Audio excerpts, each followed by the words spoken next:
Je suis heureuse de vous avoir ici. Suivez mon histoire jusqu'au bout et commentez la ville d'où vous regardez.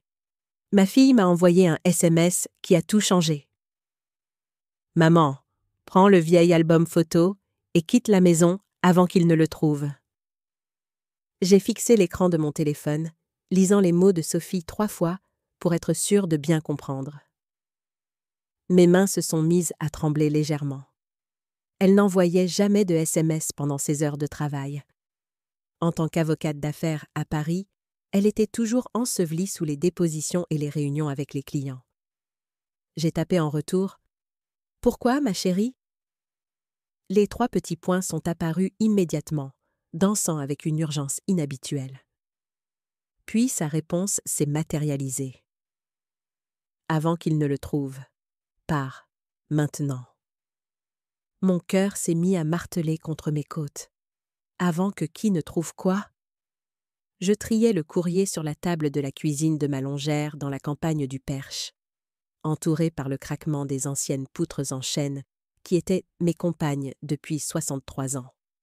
Le soleil du matin filtrait à travers des fenêtres qui avaient été témoins de générations de repas de famille, de disputes et de réconciliations. Le vieil album photo. Elle ne pouvait vouloir dire qu'une seule chose. L'album en cuir bordeaux qui avait appartenu à Marguerite, la mère de mon défunt mari, Daniel. Il était rangé dans le grenier depuis des années, prenant la poussière parmi des boîtes de décoration de Noël et des meubles oubliés.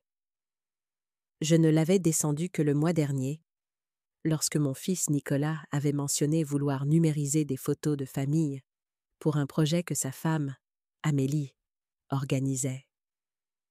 Cela aurait dû être mon premier avertissement. Je suis montée par l'escalier étroit du grenier, chaque marche gémissant sous mon poids. Des grains de poussière dansaient dans le fin faisceau de lumière provenant de la seule lucarne. L'album était exactement là où je l'avais laissé, posé sur une vieille malle près du mannequin de couture qui portait encore le voile de mariée de Marguerite. Je l'ai saisi à 2 mains, sentant son poids plus lourd que des souvenirs ne devraient l'être, plus lourd que de vieilles photographies n'avaient le droit de l'être. Le message de Sophie disait de quitter la maison. Cela semblait dramatique, mais quelque chose dans son ton transmettait une peur authentique. Je suis redescendue en hâte. J'ai glissé l'album sous mon bras, attrapé mon sac à main et les clés de la voiture, et je suis sortie par la porte d'entrée, sans un regard en arrière. Ma berline était garée dans l'allée de gravier, fidèle et fiable comme une vieille amie. J'ai conduit sans réfléchir, suivant les routes de campagne sinueuses, jusqu'à ce que je me retrouve à l'étang des Saules. C'était un endroit tranquille où Daniel et moi emmenions les enfants pour des pique-niques. Le parking était vide, une petite grâce dans une journée qui semblait déjà échapper à mon contrôle. Je me suis garée sous un saule pleureur tentaculaire et j'ai coupé le moteur. Le silence m'enveloppa comme une lourde couverture. Pendant un instant, je suis restée assise, essayant de calmer mes pensées qui s'emballaient. Qu'y avait-il de si terrible dans cet album pour que ma fille semble si effrayée? Mes mains tremblaient en ouvrant l'album sur le siège passager. Les premières pages montraient exactement ce à quoi je m'attendais. Des photographies sépia de Marguerite et de son mari Georges le jour de leur mariage en 1948. Ils avaient l'air guindés et formels devant la vieille église Saint-Martin du village. De jeunes visages pleins d'espoir et d'incertitude. J'ai tourné les pages lentement, les regardant vieillir au fil des décennies. Des fêtes d'anniversaire, des matins de Noël. Marguerite tenant le petit Daniel dans ses bras dans une chambre d'hôpital. Tout semblait normal, de précieux souvenirs de famille conservés dans des photographies décolorées. Puis, je suis arrivée au milieu de l'album. Entre les pages 32 et 33, j'ai senti quelque chose d'étrange. L'album semblait plus épais qu'il ne le devait. Lorsque j'ai appuyé sur le cuir bordeaux, j'ai senti quelque chose de rigide sous les photographies. Mes ongles ont trouvé une couture soigneusement dissimulée, mais maintenant évidente une fois découverte. J'ai tiré doucement et le faux dos s'est détaché, révélant un compartiment caché. À l'intérieur se trouvaient des documents, des papiers à en-tête légale, jaunis par le temps, mais conservés avec un soin évident. Je les ai sortis avec des doigts tremblants et j'ai commencé à lire. Le premier était un acte de propriété daté de 1952, transférant la propriété de la Longère et des 80 hectares environnants d'un certain Marc Deschamps à Marguerite Anne Renaud, son nom de jeune fille. La signature au bas de la page était certifiée par un notaire dont le cachet s'était effacé jusqu'à devenir à peine visible. Mon esprit s'emballa. Daniel m'avait toujours dit que la ferme avait été héritée de la famille de son père, qu'elle appartenait à la famille depuis des générations. Mais cet acte racontait une autre histoire. Marguerite possédait la terre avant d'épouser Georges. Le deuxième document me glaça le sang. C'était un acte de naissance daté du 15 avril 1949. Nom de la mère, Marguerite Anne Renaud. Nom du père, Marc Deschamps. Nom de l'enfant, Daniel William Renaud. Daniel William Renaud, mon mari. Mais la date était fausse. L'anniversaire de Daniel était le 23 octobre 1950. Je l'avais célébré avec lui pendant 40 ans, avant qu'il ne meure d'une crise cardiaque il y a 3 ans. L'anniversaire sur ce certificat caché était 18 mois plus tôt, ce qui signifiait soit qu'il s'agissait d'un autre enfant, soit que tout ce que Daniel avait cru sur sa propre naissance était un mensonge. Mon téléphone a vibré. Un autre SMS de Sophie. « Tu l'as eu ? Tu es en sécurité ?» J'ai répondu avec des doigts tremblants. « Je l'ai. Je suis à l'étang des Saules. Qu'est-ce qui se passe ? » « Ne rentre pas encore à la maison. Amélie a déposé une revendication de propriété ce matin. Elle dit que le testament de grand-mère Marguerite a été falsifié. Elle essaie de prendre la ferme. » Les mots m'ont frappé comme un coup de poing. Amélie, ma belle-fille depuis 5 ans. La femme qui avait fait irruption dans la vie de Nicolas avec ses vêtements de marque et son ambition professionnelle. La femme qui avait passé la dernière année à être excessivement gentille avec moi, se portant volontaire pour aider à organiser les papiers de la succession de Marguerite après son décès il y a 6 mois. La femme qui avait posé des questions spécifiques sur l'album photo. Elle est au courant pour les documents, ai-je tapé en retour. Comment ? Je ne sais pas. Mais maman, il y a plus. J'ai trouvé quelque chose dans les archives du tribunal. Quelqu'un d'autre a déposé une réclamation aussi. Un homme nommé Jacques Deschamps. Il dit qu'il est le petit-fils de Marc Deschamps et l'héritier légitime de la propriété. Le téléphone a failli me glisser des mains. J'ai de nouveau baissé les yeux sur l'acte de naissance, sur le nom de Marc Deschamps dans la colonne du père. Si ce document était authentique, si Marc Deschamps était le père biologique de Daniel, alors ce Jacques Deschamps pourrait bien être le neveu de Daniel, ce qui ferait de lui un membre de la famille. Un membre de la famille avec une revendication légale sur la terre que j'appelais ma maison depuis 40 ans. Mon téléphone a sonné, me faisant sursauter. Le nom de Nicolas est apparu sur l'écran. J'ai hésité, puis j'ai répondu. « Maman, où es-tu » Sa voix était tendue par une émotion que je n'ai pas pu identifier immédiatement. L'inquiétude, la colère. Je suis sortie. Qu'est-ce qui ne va pas ? Amélie a dit que tu avais pris des documents de la maison, des documents importants sur la propriété de grand-mère. Elle dit que tu essaies de cacher des actifs avant que la succession ne soit réglée. La trahison dans sa voix était plus profonde que n'importe quel document légal. Amélie l'avait contacté en premier, avait déjà planté sa version des faits dans son esprit. Mon propre fils remettait en question mon intégrité. « J'ai besoin que tu rentres à la maison, maman. Nous devons en parler. L'avocat d'Amélie sera là dans 1 heure. et nous devons présenter un front uni. S'il te plaît. Le désespoir dans ce dernier mot m'a tout dit. Il ne me demandait pas de rentrer pour mon bien. Il demandait parce qu'Amélie le lui avait ordonné. J'y réfléchirai, ai-je dit, et j'ai mis fin à l'appel avant qu'il ne puisse répondre. Mes mains tremblaient si fort que je pouvais à peine tenir les documents. Je les ai regardés à nouveau, me forçant à lire plus attentivement. Sous l'acte de naissance se trouvait une lettre manuscrite sur un papier si fin qu'il était presque transparent.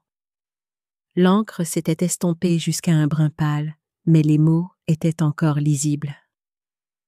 Ma très chère Marguerite, je sais que ce que nous avons fait est impardonnable aux yeux de beaucoup, mais je ne peux regretter l'amour que nous avons partagé, ni l'enfant que cet amour a créé. Lorsque tu épouseras Georges le mois prochain, tu donneras à Daniel le foyer stable et la vie respectable qu'il mérite. J'honorerai notre accord et garderai le silence, mais sache que je veillerai toujours sur lui de loin. La propriété est entièrement tienne, sans condition ni revendication de ma famille. C'est mon cadeau pour toi et pour notre fils, le seul héritage que je puisse lui offrir sans détruire ta réputation. Garde ces papiers en sécurité. Si la famille de Georges venait à remettre en question la propriété, tu auras besoin de preuves. Avec tout mon amour et mon éternel regret, Marc. La lettre était datée de juillet 1949, 3 mois avant que Marguerite n'épouse Georges. J'étais assise dans ma voiture, entourée par le doux bruissement des feuilles de saule, tenant la preuve d'un secret qui avait été enterré pendant plus de 70 ans. Marguerite avait aimé un autre homme. Elle avait eu son enfant. Puis, elle en avait épousé un autre et avait bâti une vie sur des mensonges soigneusement construits. Et maintenant, 3 générations plus tard, ces mensonges sortirent de leur tombe pour tout détruire. Il me fallait plus d'informations. Je devais comprendre exactement à quoi j'avais affaire. Les archives départementales auraient les registres de propriété remontant à la fondation de la région. Si Marc Deschamps avait possédé cette propriété, il y aurait des archives sur la façon dont il l'avait acquise. Si Marguerite l'avait reçue de lui, il pourrait y avoir d'autres documents qu'elle aurait déposés. Et si Amélie et ce Jacques Deschamps pensaient pouvoir prendre ma maison sur la base de secrets vieux de 70 ans, ils allaient apprendre que je n'avais pas survécu à 6 décennies de vie, 40 ans de mariage et 3 ans de veuvage, en étant facilement intimidée. La véritable enquête ne faisait que commencer. Les archives départementales fermaient à 19h le mardi. J'avais exactement 2 heures pour chercher des documents qui pourraient prendre des jours à examiner correctement. Le bâtiment était un ancien hôtel particulier, tout en bois sombre et haut plafond, avec cette odeur de moisi de vieux papier que j'avais toujours trouvée réconfortante. Aujourd'hui, elle sentait le désespoir. Madame Martin, l'archiviste en chef, leva les yeux de son bureau avec surprise lorsque je me suis précipitée à l'intérieur.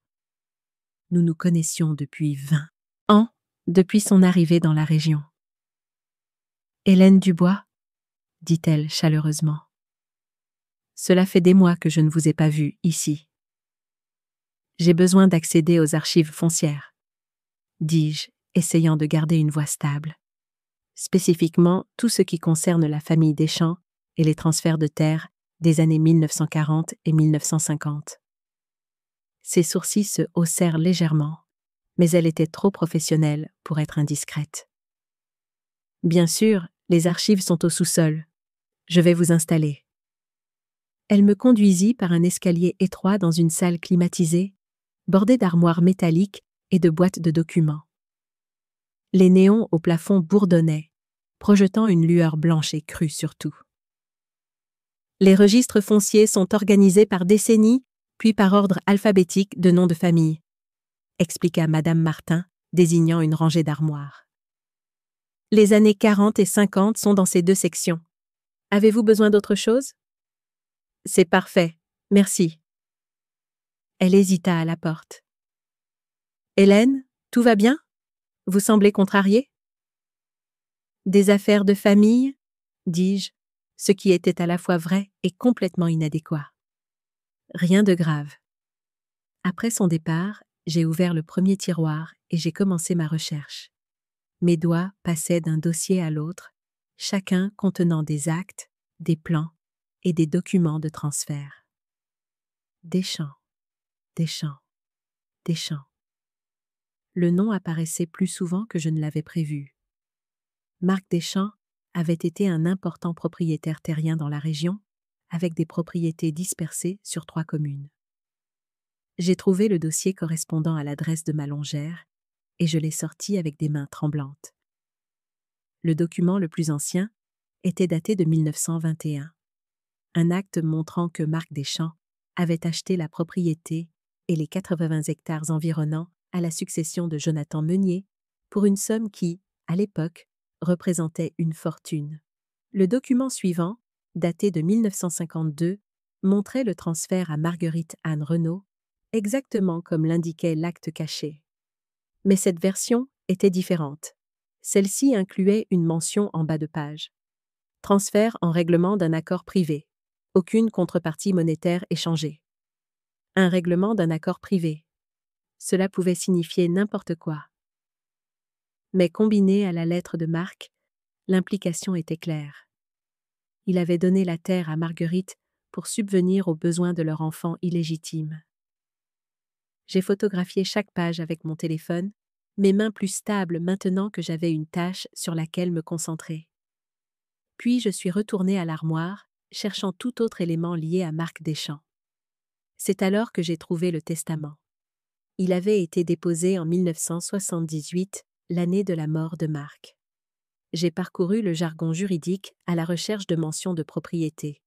La majeure partie de sa succession avait été partagée entre ses 3 enfants légitimes, dont un fils nommé Robert Deschamps, qui serait le père de Jacques Deschamps, si la chronologie était correcte. Mais il y avait une clause curieuse vers la fin.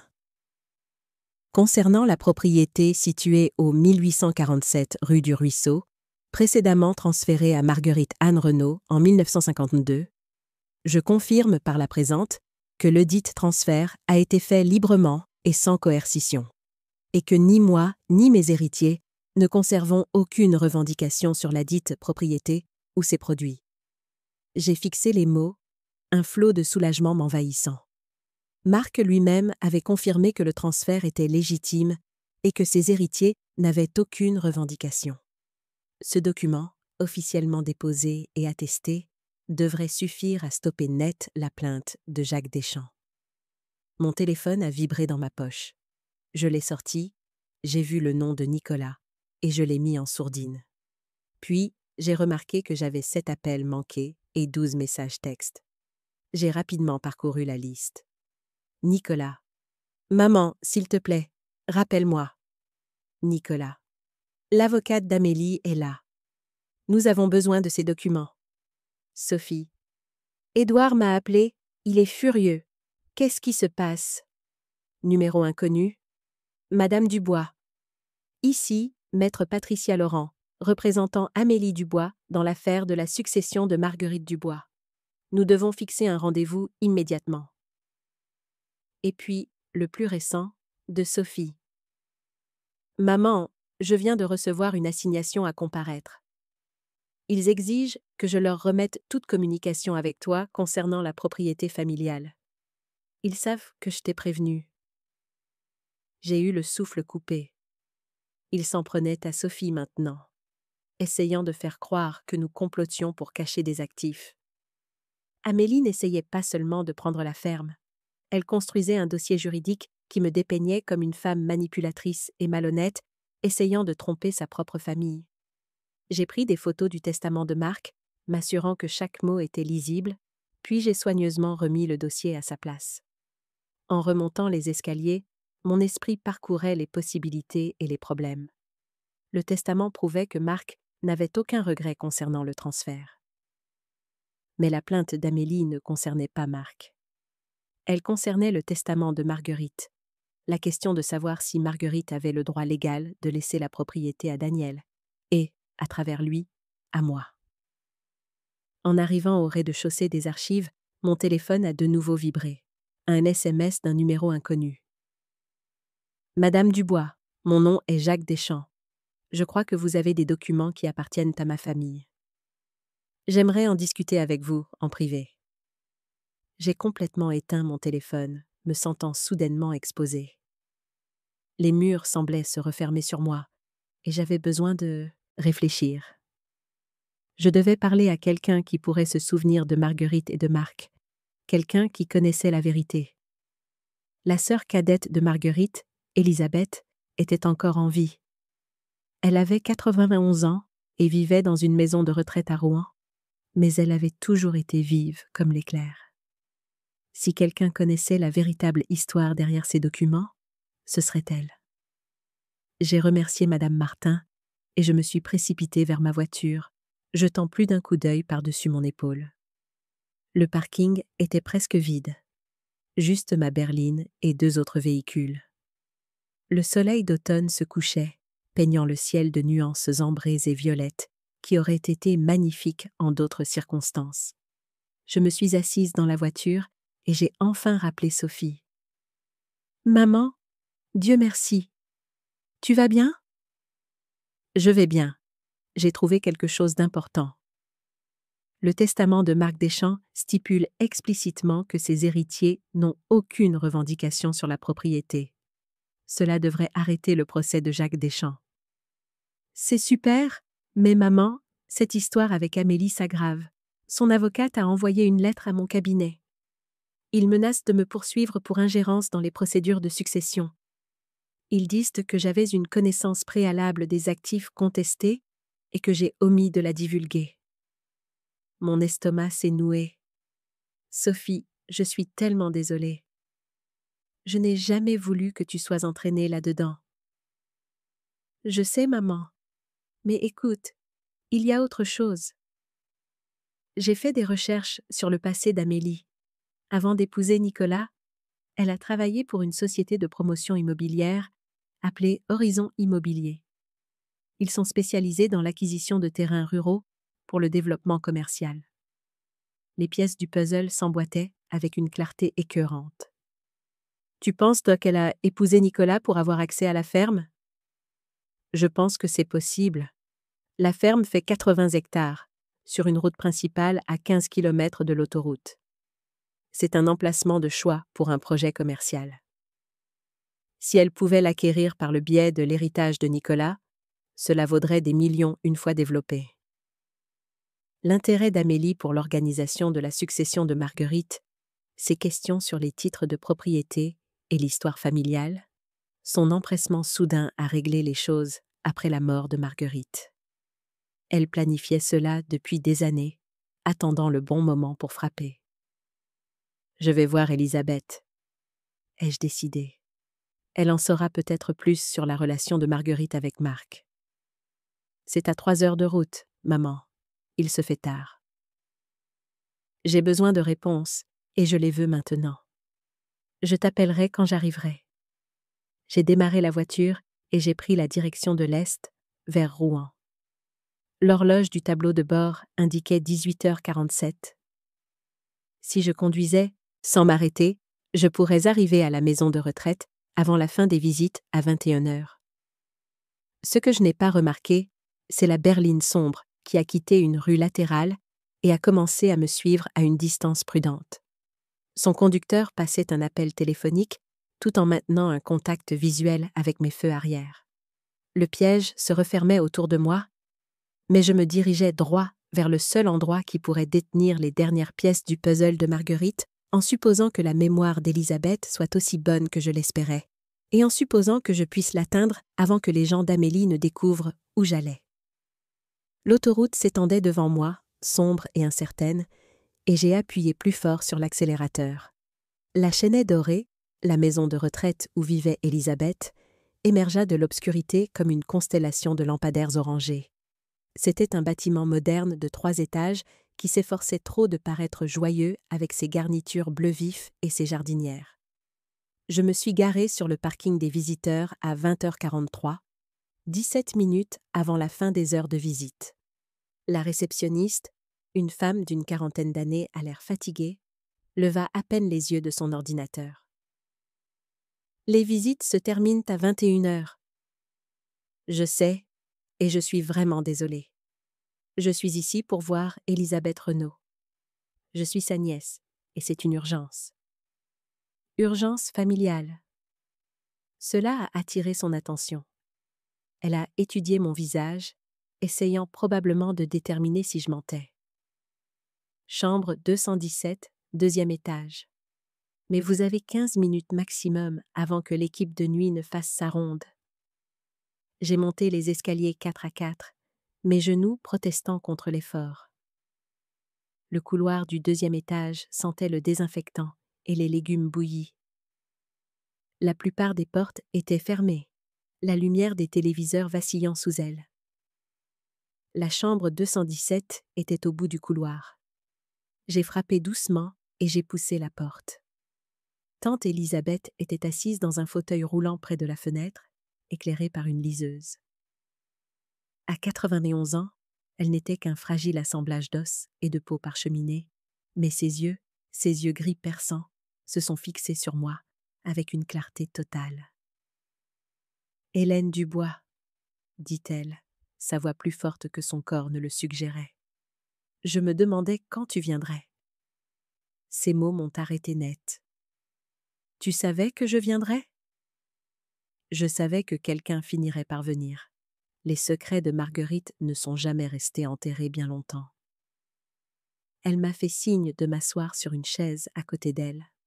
« Assieds-toi, tu as l'air d'avoir couru ?» Je me suis assise, prenant soudain conscience de ma fatigue.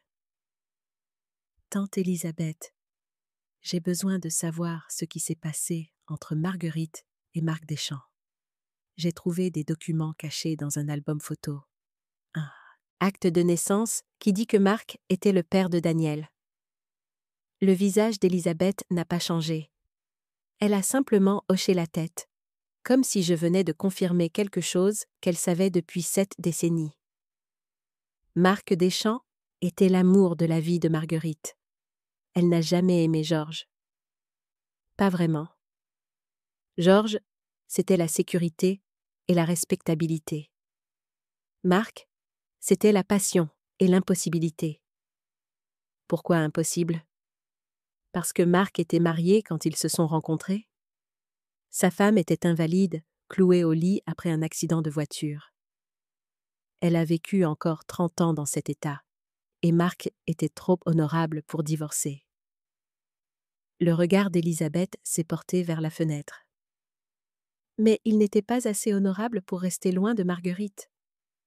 Les pièces s'assemblaient pour former une image que je ne voulais pas voir. Alors Marguerite est tombée enceinte. Elle avait 22 ans et était terrifiée. C'était en 1948, Hélène. Les mères célibataires étaient des parias sociaux.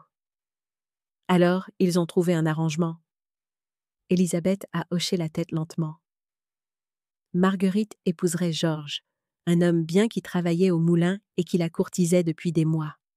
Georges a cru que Daniel était né prématurément, 2 mois après le mariage. Et le transfert de propriété, la longère et les terres ? La façon de Marc de prendre soin de son fils. Il ne pouvait pas donner son nom à Daniel, mais il pouvait lui donner un héritage. La terre valait une fortune, même à l'époque. Il l'a transférée à Marguerite avec la condition qu'elle revienne un jour à Daniel. J'ai sorti mon téléphone et je lui ai montré la photo de la lettre de Marc. Elle l'a lue lentement, des larmes se formant au coin de ses yeux. Je l'ai aidée à cacher ses documents, a murmuré Elisabeth. La veille de son mariage avec Georges, elle est venue me voir, paniquée. Elle a dit qu'elle devait garder une preuve de l'accord au cas où les enfants légitimes de Marc essaieraient de revendiquer la propriété. Nous avons créé ce faux compartiment dans l'album photo ensemble. Est-ce que Georges l'a jamais su ? Non. J'ai fait une pause ayant presque peur de poser la question suivante. Est-ce que Daniel le savait? A-t-il jamais soupçonné que Georges n'était pas son père biologique? Non. Marguerite m'a fait jurer de ne jamais le lui dire. Elle disait que cela le détruirait, d'apprendre que toute son identité était construite sur un mensonge. Élisabeth a tendu la main et a serré la mienne avec une force surprenante. Mais Hélène, il y a autre chose. Quelque chose que je dois te dire avant que tu n'ailles plus loin. L'air dans la pièce semblait s'épaissir. Qu'est-ce que c'est? Marguerite n'était pas la seule à avoir des secrets. Quand Georges est mort en 1995, j'ai aidé Marguerite à trier ses papiers. Nous avons trouvé un coffret fermé à clé dans son atelier. À l'intérieur, il y avait des lettres, des dizaines, écrites sur 30 ans. Des lettres de qui? De Marc à Georges. Mon esprit s'est vidé. Je ne comprends pas. Georges savait, Hélène. Il a su depuis le début. Marc est venu le voir avant le mariage et lui a tout dit. Il a demandé à Georges s'il serait prêt à épouser Marguerite et à élever l'enfant d'un autre homme. Et Georges a accepté? Pourquoi aurait-il fait ça? Parce que Georges aimait Marguerite désespérément. Elle ne l'aimait pas en retour, pas à l'époque, mais il espérait qu'elle finirait par l'aimer avec le temps. Et il voulait des enfants. Les médecins lui avaient dit qu'il était probablement stérile à cause d'une maladie infantile. L'offre de Marc lui donnait à la fois une femme et un fils. Dans les lettres, Marc écrivait régulièrement à Georges, toujours à son adresse professionnelle, pour que Marguerite ne les voie pas. Il demandait des nouvelles des progrès de Daniel à l'école, s'il était en bonne santé, quels étaient ses centres d'intérêt. Georges répondait avec des mises à jour. Ils ont entretenu une correspondance secrète jusqu'à la mort de Marc. Je me suis levée brusquement, faisant les 100 pas jusqu'à la fenêtre. En bas, le parking était presque vide. Ma voiture était seule, sous un lampadaire. Où sont ces lettres maintenant? C'est là le problème, ma chère. Elles ont disparu.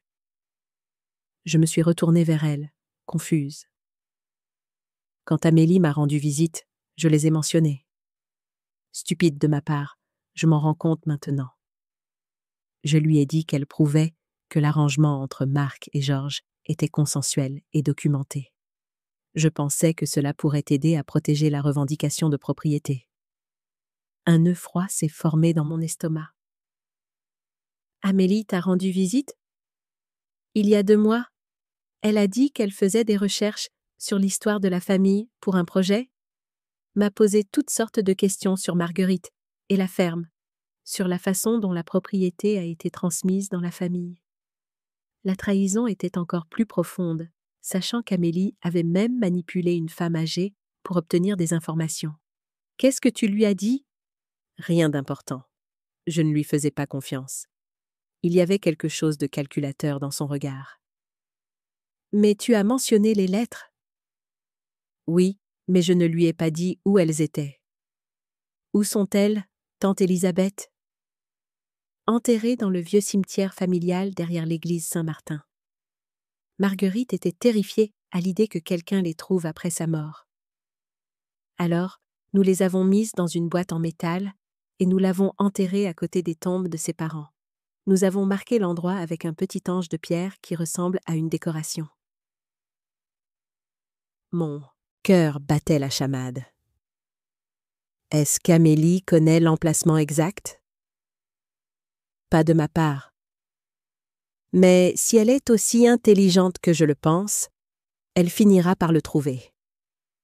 Il n'y a pas tant d'endroits que ça pour cacher quelque chose dans un petit cimetière de village. J'ai vérifié mon téléphone. Toujours éteint. Il pouvait me suivre d'une manière ou d'une autre. Amélie avait des ressources que je ne pouvais pas égaler. Je dois récupérer ces lettres avant elle. Attends. La voix d'Élisabeth m'a arrêtée à la porte. Il y a une autre chose dans cette boîte. Un document que Marc et Georges ont tous deux signé, attesté par un notaire.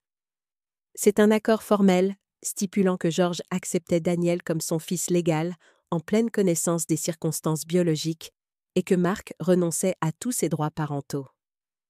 Si ce document existait, il détruirait à la fois la revendication d'Amélie et celle de Jacques Deschamps d'un seul coup. Pourquoi Marguerite ne l'a-t-elle jamais déposé aux archives? Parce que le déposer aurait fait de l'illégitimité de Daniel une affaire publique. Elle protégeait sa réputation, même au prix d'un titre de propriété clair. Je me suis dirigée vers la porte, puis je me suis retournée. « Tante Élisabeth, pourquoi me dis-tu tout ça maintenant? Tu as gardé les secrets de Marguerite pendant 70 ans. » Le visage de la vieille femme s'est adouci. Parce que Marguerite me l'a demandé sur son lit de mort, elle savait que ce jour pourrait arriver. Elle savait qu'un jour, quelqu'un essaierait de prendre ce qu'elle avait construit. Elle m'a fait promettre que si cela se produisait, je dirais la vérité à celui qui mériterait la propriété. Ses yeux ont rencontré les miens. Et tu la mérites, Hélène. Tu as aimé Daniel. Tu as pris soin de Marguerite dans ces dernières années, et tu as fait de cette ferme un foyer. J'ai traversé la pièce pour retourner à son fauteuil roulant, et je l'ai embrassée sur le front. Merci. Fais attention, ma chère. Les gens font des choses terribles quand il s'agit de propriété et d'argent. Et Hélène. Ses yeux ont brillé d'une urgence soudaine. Ne fais confiance à personne dans ta famille en ce moment, pas même à Nicolas. J'ai hoché la tête, le poids de son avertissement pesant sur mes épaules.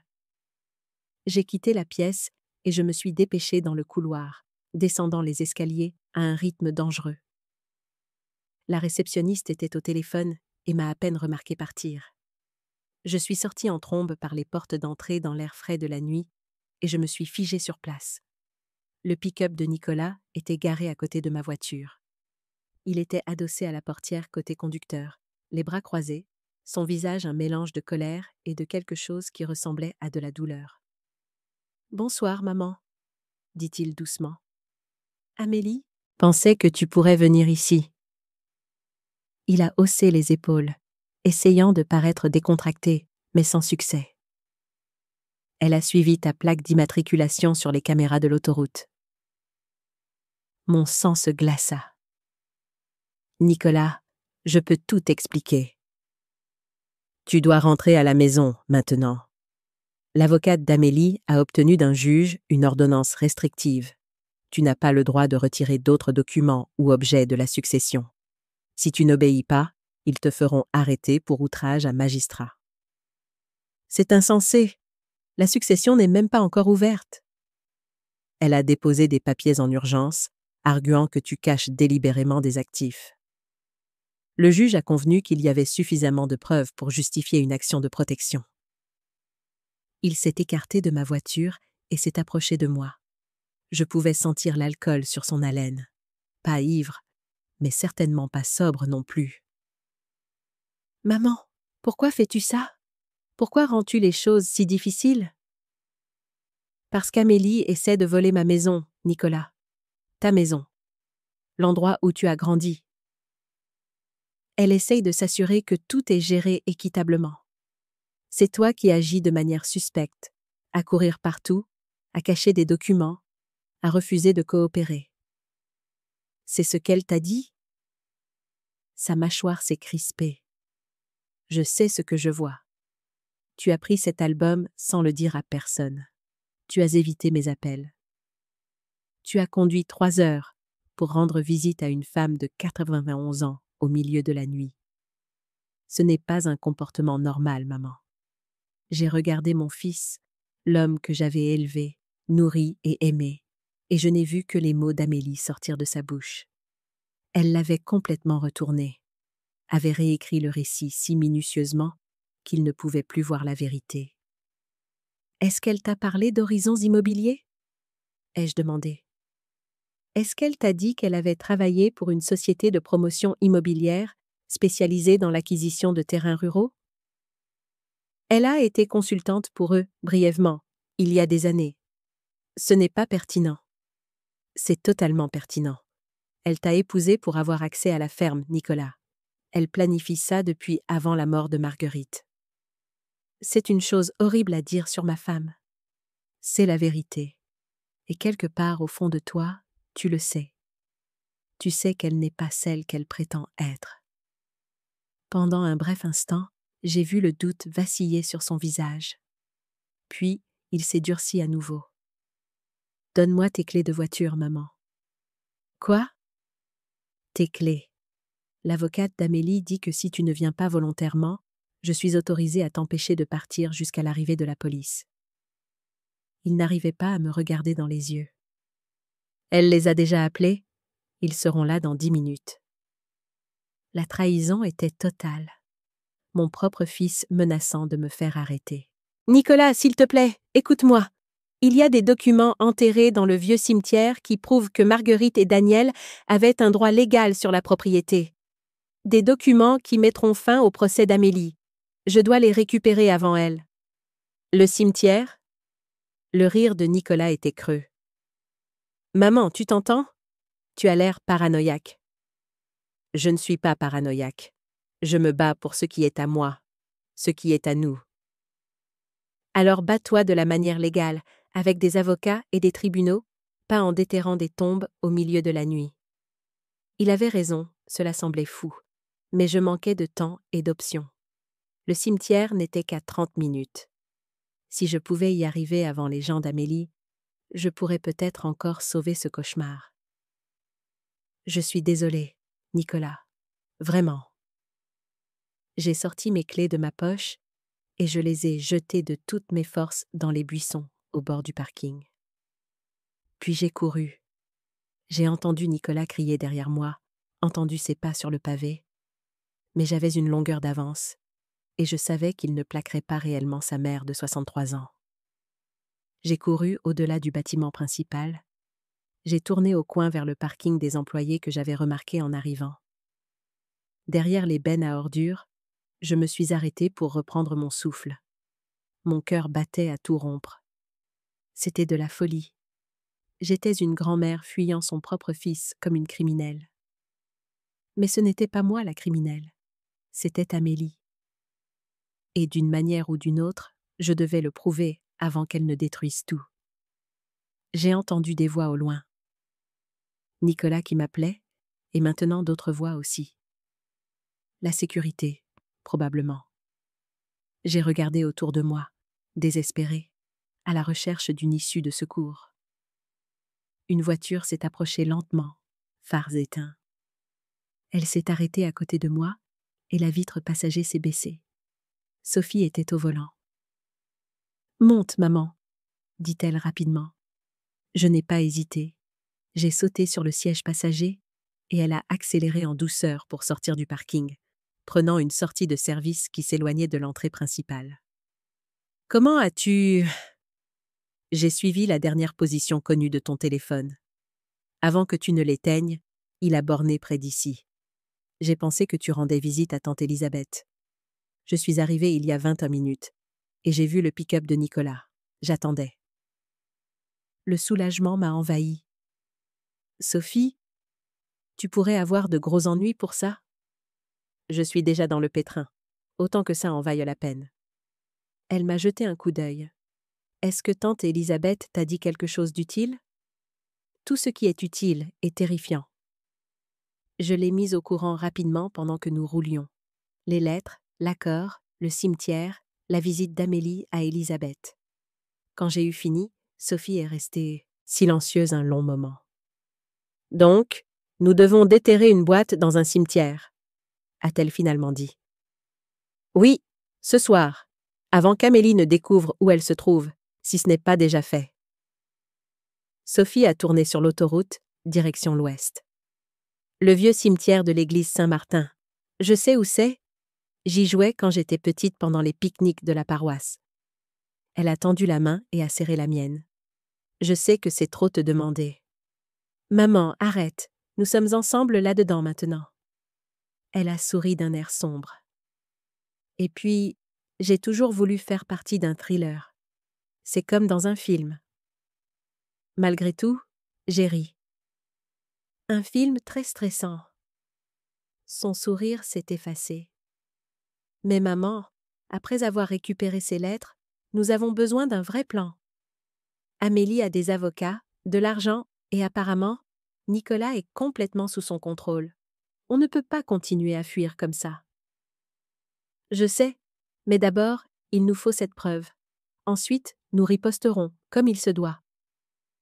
L'autoroute s'étendait devant nous, nous ramenant vers la maison, vers un cimetière, où des secrets vieux de 70 ans gisaient enterrés sous des anges de pierre. Derrière nous, j'imaginais Nicolas au téléphone avec Amélie, lui disant que je m'étais échappée, lui disant que je me dirigeais vers les lettres. La course était lancée, et j'avais peut-être 1 heure pour trouver ce que Marguerite avait caché avant que les gens d'Amélie n'arrivent les premiers, en supposant qu'ils ne soient pas déjà en train de creuser. Que feriez-vous à ma place? Avez-vous déjà vécu quelque chose de similaire? Commentez ci-dessous. Je suis heureuse de vous avoir ici. Suivez mon histoire jusqu'au bout et commentez la ville d'où vous regardez. La vieille église Saint-Martin se dressait sur une colline surplombant la vallée, son clocher blanc fantomatique sous la lune. Le cimetière s'étendait derrière elle, un labyrinthe de pierres tombales et de monuments usés par le temps, datant pour certains du XIXe siècle. Sophie a éteint les phares en approchant, se garant sur une route secondaire à 400 mètres de là. « On marche à partir d'ici » a-t-elle murmuré, bien qu'il n'y ait personne aux alentours pour nous entendre. Toute la situation nous avait transformées en conspiratrices, nous faufilant dans le noir comme des voleuses. Nous avons saisi la lampe de poche que Sophie avait apportée et avons commencé à gravir la colline. L'herbe d'automne était humide de rosée, trempant mes chaussures. Chaque son semblait amplifié. Le bruissement des feuilles, le ululement d'une chouette au loin, ma propre respiration haletante. La concession de la famille Renaud est dans le coin nord-est, ai-je dit, me souvenant des tombes des parents de Marguerite lors de divers services commémoratifs au fil des ans, près du vieux chêne. Nous sommes frayés un chemin entre les pierres tombales, lisant les noms à la lueur de la lampe de poche. Henderson, Morrison, Wells. Le cimetière semblait infini dans l'obscurité, chaque ombre pouvant cacher quelqu'un qui nous observait. Mes nerfs étaient à vif. Puis, Sophie m'a attrapé le bras. « Maman, regarde !» Elle a pointé du doigt la concession de la famille Renaud. Un trou béant fraîchement creusé dans la terre, à côté d'un petit ange de pierre. La terre était entassée à côté, et une pelle gisait abandonnée sur le sol. Nous étions arrivés trop tard.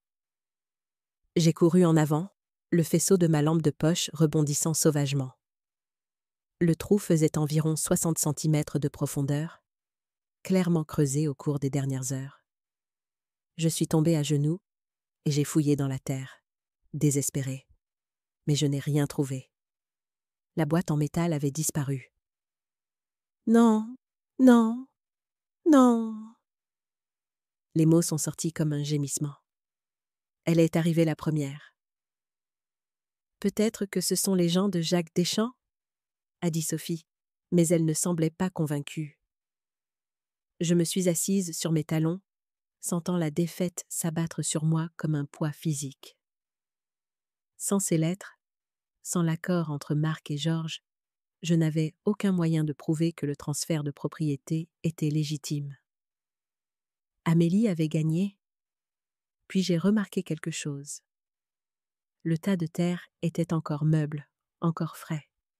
Quiconque avait creusé n'avait pas rebouché le trou, n'avait même pas essayé de cacher ce qu'il avait fait. Cela suggère soit une arrogance incroyable, soit qu'ils ont été interrompus, ai-je dit en me relevant. Ou qu'ils sont encore là. Sophie a balayé le cimetière avec sa lampe de poche. Le faisceau a surpris quelque chose qui bougeait entre les pierres tombales, à une 50aine de mètres. Une silhouette s'est baissée derrière un grand monument.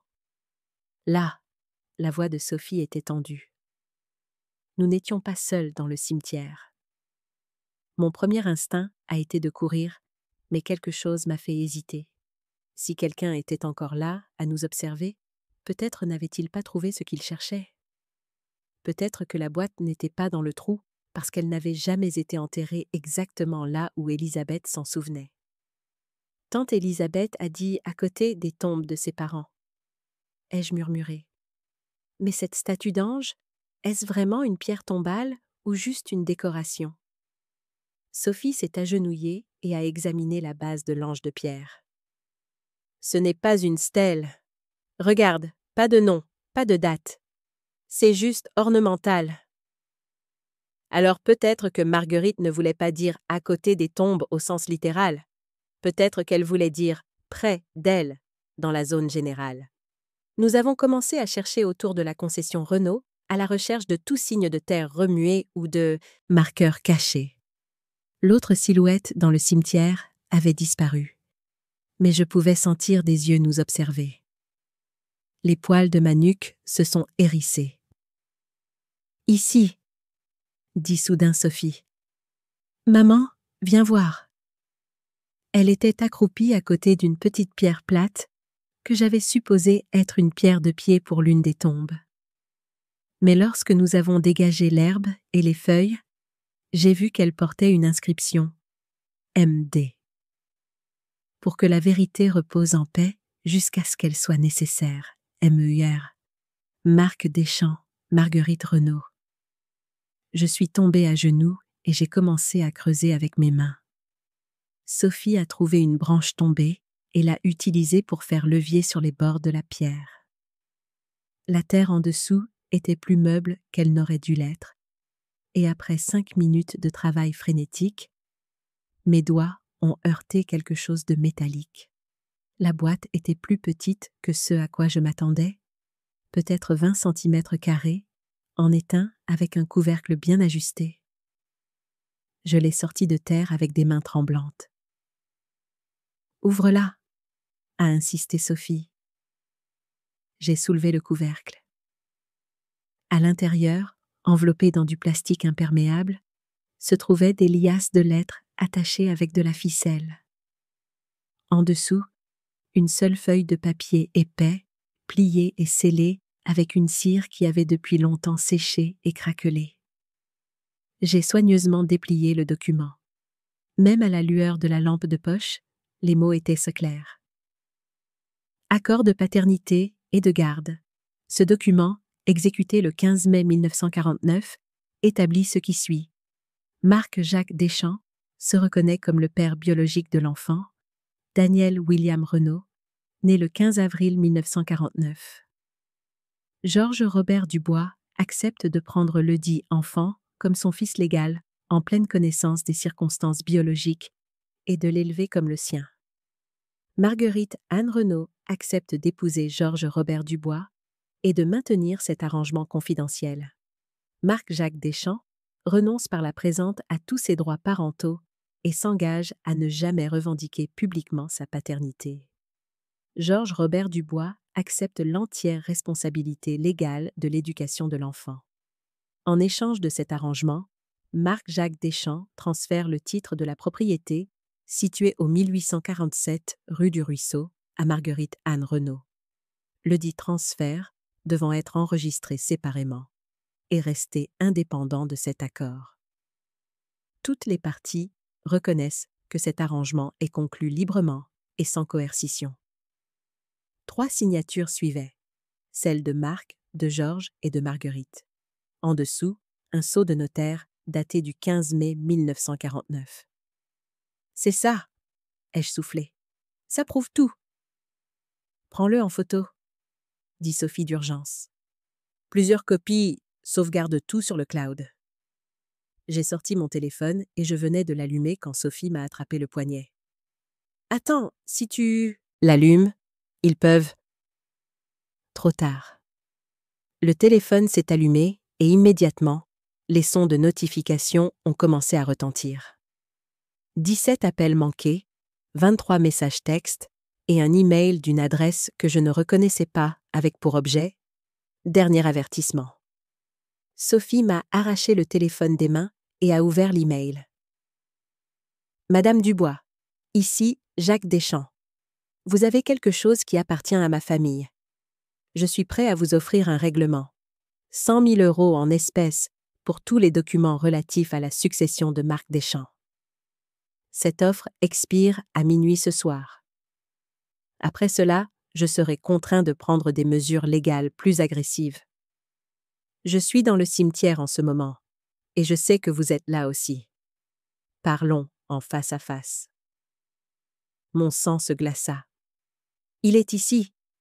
Jacques Deschamps est ici en ce moment. Alors, il faut partir, maintenant.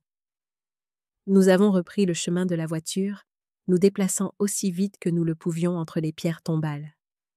Je serrais la boîte en métal contre ma poitrine. Derrière nous, j'ai entendu des pas crisser sur le gravier. « Madame Dubois, s'il vous plaît, attendez. » Une voix d'homme, cultivée et calme. « Je ne vous veux aucun mal. Je veux juste parler. » Nous ne nous sommes pas arrêtés. Sophie m'a attrapé la main et m'a tiré plus vite, nos lampes de poche se balançant sauvagement. Le portail du cimetière était devant nous, à une centaine de mètres. Puis les phares d'une voiture se sont allumés, nous barrant le passage. Un SUV noir était garé en travers de l'entrée du cimetière, moteur en marche. Une femme est sortie du côté conducteur. Amélie. « Bonsoir, Hélène, » dit-elle, sa voix portant à travers le cimetière. « J'aurais dû me douter que tu serais assez maligne pour trouver la vraie cachette. C'est une chose que j'ai sous-estimée chez toi. » Nous nous sommes arrêtés, piégés entre Amélie devant et Jacques Deschamps derrière. La main de Sophie s'est resserrée sur la mienne. « Tu planifies ça depuis des années, » ai-je dit, assez fort pour que ma voix porte. « Tu as épousé mon fils juste pour avoir accès à la propriété. » Amélie a ri, le son était amer et froid. « Tu fais comme si c'était si calculé. J'aimais Nicolas au début. » Elle s'est approchée, ses bottes de marque crissant sur le chemin de gravier. « Mais l'amour ne paie pas les factures, Hélène. Et quand j'ai réalisé ce que cette ferme valait vraiment, quand j'ai commencé à faire des recherches sur le titre de propriété et que j'ai trouvé toutes les irrégularités dans la possession de Marguerite, j'ai vu une opportunité. Alors, tu as contacté Jacques Deschamps. En fait, c'est lui qui m'a contacté. Il faisait des recherches sur la succession de son grand-père et a découvert le transfert de propriété à Marguerite. Quand il a appris que j'étais entrée dans la famille par mariage, il a proposé un partenariat. Nous partageons les bénéfices de la vente, 50-50. Jacques Deschamps a émergé d'entre les pierres tombales. Un homme grand, la cinquantaine, portant un costume coûteux qui semblait absurdement déplacé dans un cimetière à minuit. Madame Dubois. Il a hoché la tête, comme si nous nous rencontrions pour un déjeuner d'affaires. Cela n'a pas besoin d'être désagréable. Ce document que vous tenez pourrait être interprété de multiples façons. Marc a renoncé à ses droits parentaux, oui, mais est-ce que cela a donné à Georges la propriété légale de la terre? Le transfert a été fait à Marguerite, pas à Georges et Marguerite conjointement. Quand Marguerite est morte, a ajouté Amélie en s'approchant, est-ce que Daniel avait un droit clair d'hériter? Ce sont des questions qui pourraient bloquer la succession au tribunal pendant des années. Le clair de lune a éclairé son visage, révélant quelque chose que je n'y avais jamais vu auparavant. Le désespoir. Malgré toute sa confiance, il y avait une pointe de panique dans ses yeux. « Où » a-t-elle poursuivi. « Vous pourriez accepter que c'est fini. Vendre la ferme, prendre votre part des bénéfices et déménager dans un endroit plus petit, un endroit que vous pouvez réellement gérer à votre âge. » La condescendance dans sa voix a allumé quelque chose en moi. Je me suis parfaitement bien débrouillée pendant 3 ans depuis la mort de Daniel.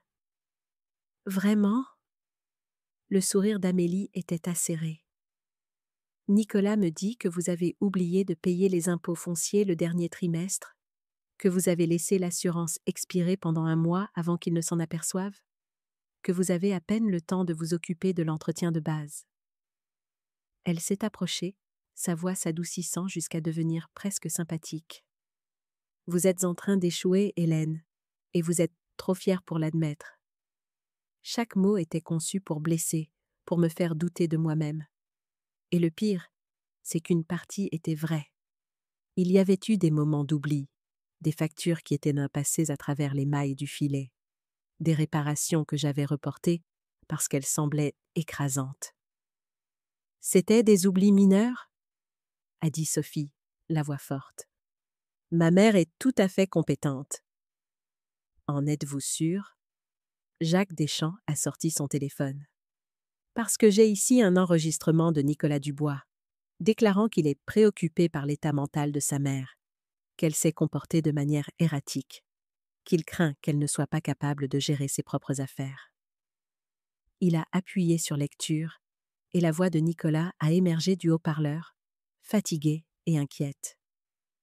Je ne sais pas ce qui lui prend. Elle ne réfléchit pas clairement. Elle a pris des documents sans permission. Elle évite la famille.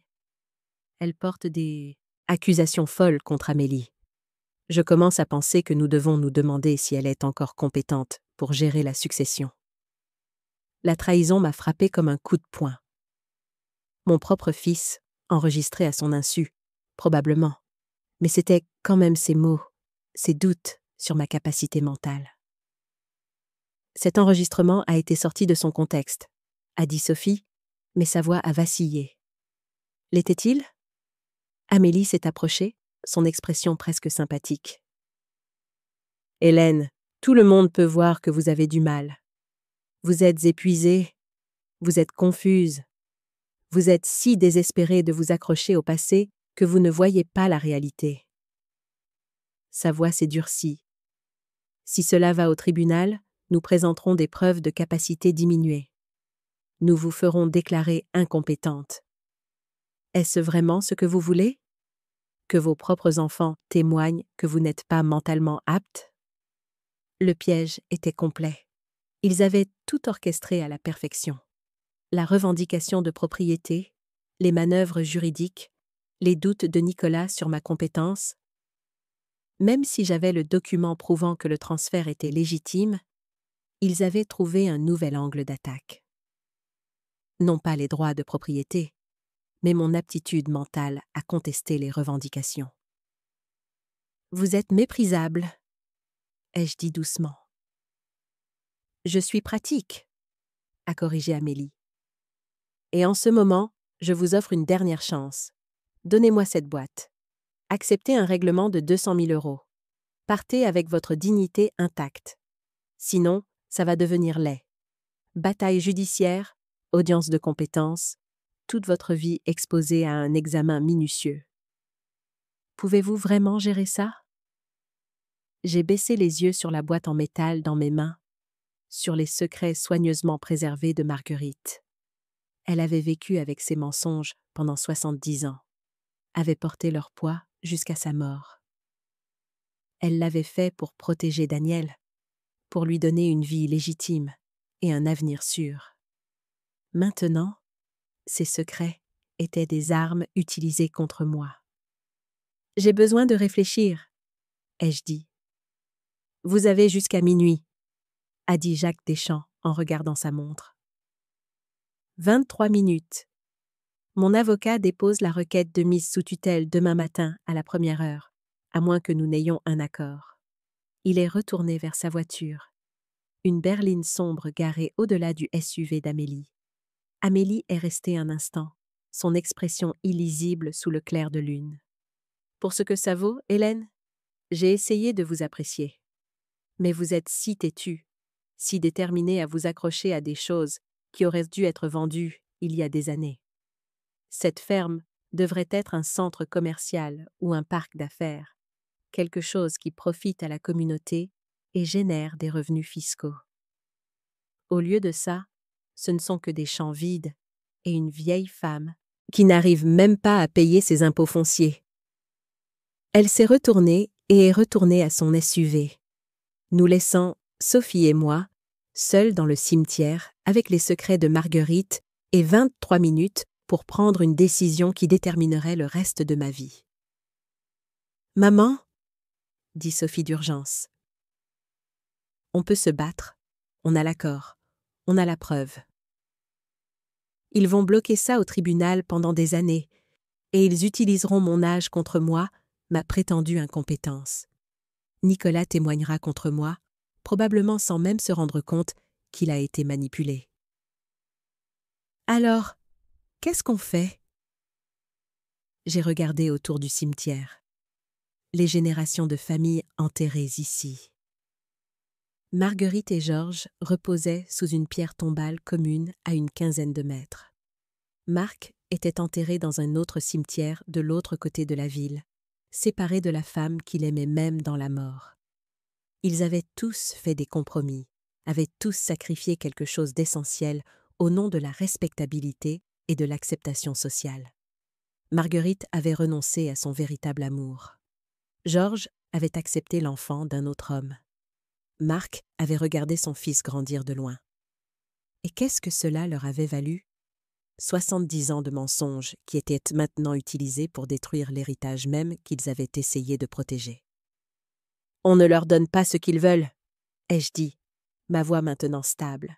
« On se bat, mais pas à leur manière. Pas dans les tribunaux avec des avocats et des audiences de compétences. On se bat intelligemment. » Comment?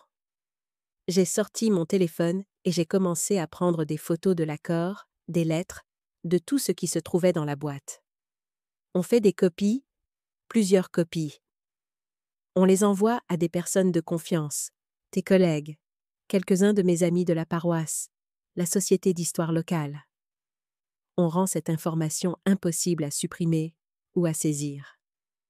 Mes doigts se déplaçaient rapidement sur le téléphone, envoyant des emails, créant des sauvegardes. Ensuite, on rend ça public. Les yeux de Sophie se sont écarquillés. Public? On raconte l'histoire de Marguerite. Toute l'histoire. La liaison, l'enfant illégitime, l'arrangement entre 3 personnes qui s'aimaient de manière compliquée. J'ai levé les yeux vers ma fille. On transforme ça d'un secret honteux en une histoire humaine sur des gens qui font de leur mieux dans des circonstances difficiles. Tu veux le dire à toute la ville? Je veux faire en sorte qu'Amélie et Jacques ne puissent plus utiliser les secrets comme moyen de pression. Si tout le monde connaît la vérité, si c'est au grand jour, alors quel pouvoir ont-ils? J'ai fini de photographier les documents et j'ai tendu le téléphone à Sophie.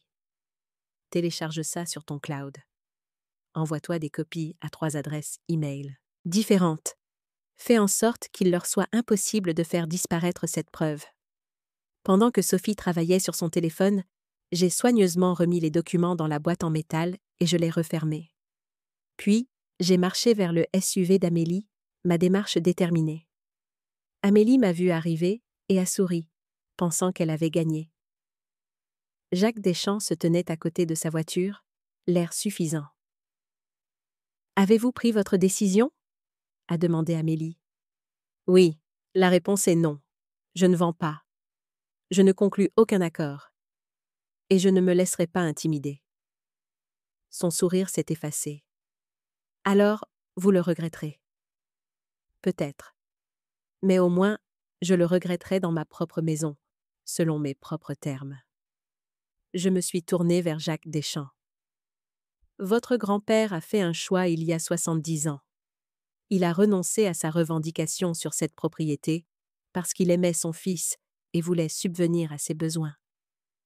C'était une décision honorable.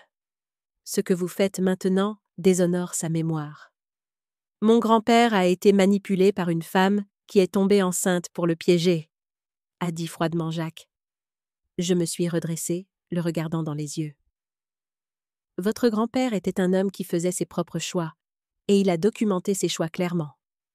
J'ai son accord avec Georges, signé et notarié. Si vous voulez vous battre contre moi au tribunal, allez-y. Ma voix s'est affermie. Mais vous devriez savoir que je vais rendre son histoire publique. Demain matin, je contacterai le journal local.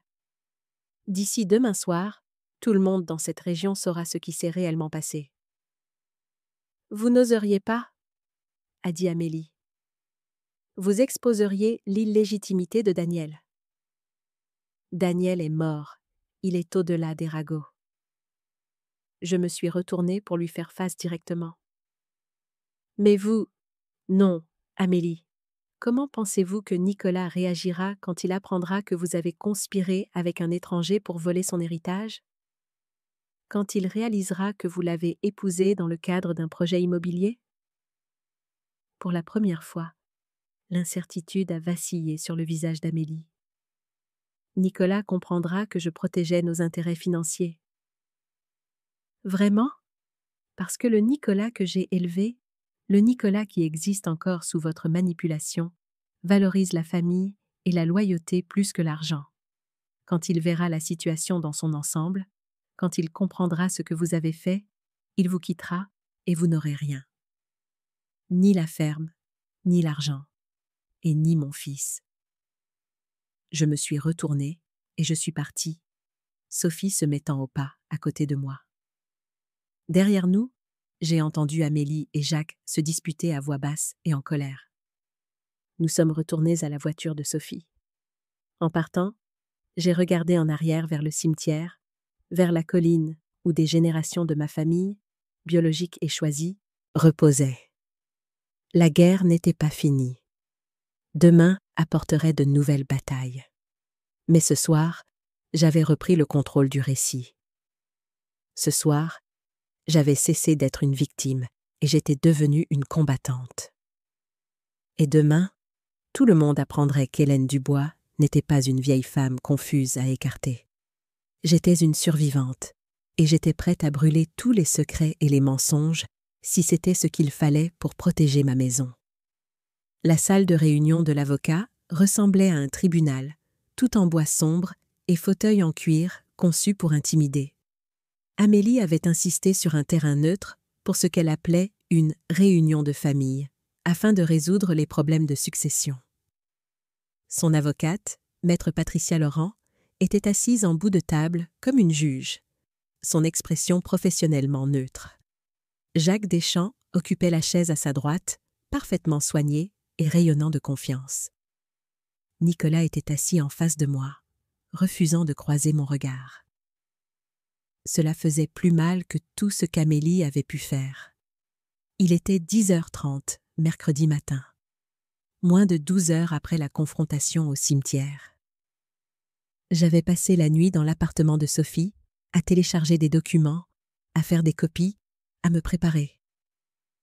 Sophie était assise à côté de moi maintenant, son ordinateur portable ouvert, prête.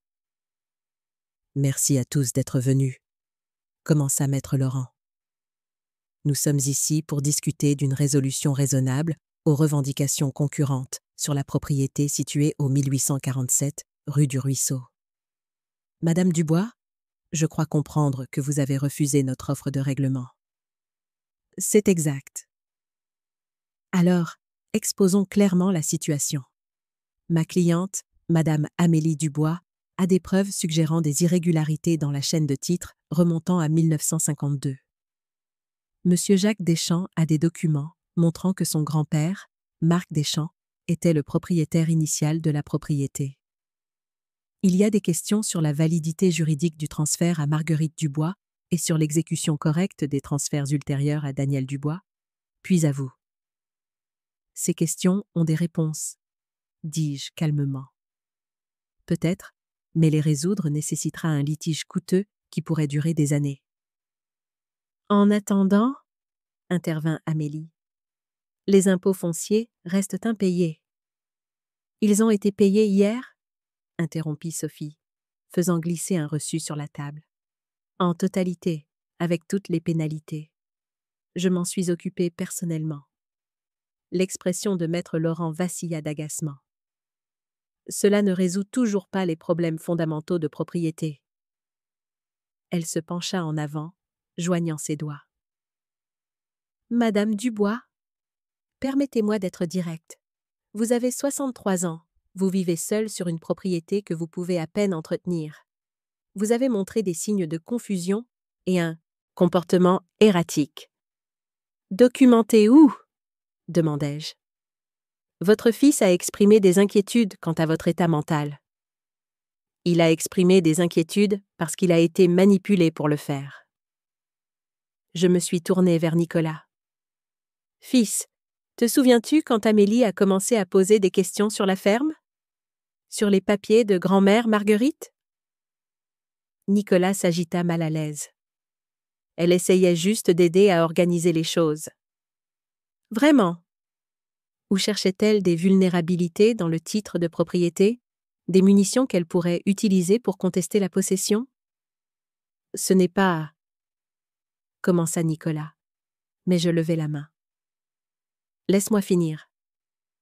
Amélie est venue te voir avec des inquiétudes sur ma compétence. Elle a probablement commencé petit, en mentionnant que j'avais oublié quelque chose de mineur, en suggérant que la gestion de la ferme était trop lourde pour moi seule. Elle a semé des graines de doute, n'est-ce pas?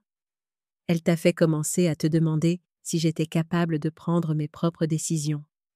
Maman, tu as oublié les impôts fonciers? Une fois en 3 ans. C'est ce qu'on appelle être humaine, pas être incompétente. Mais Amélie a pris cette seule erreur et a construit un dossier autour, n'est-ce pas? Elle t'a convaincu que ta mère, qui t'a élevée, qui a géré cette ferme avec ton père pendant 40 ans, ne pouvait soudainement plus gérer ses propres affaires. Amélie se pencha en avant. Hélène, il ne s'agit pas de manipulation. Il s'agit d'une évaluation réaliste de vos capacités. Vous ne rajeunissez pas et vous voulez que je croie que je suis trop vieille et confuse pour me défendre. J'ai ouvert le dossier que j'avais apporté et j'en ai sorti le premier document. Ceci est le testament de Marc Deschamps, déposé en 1978.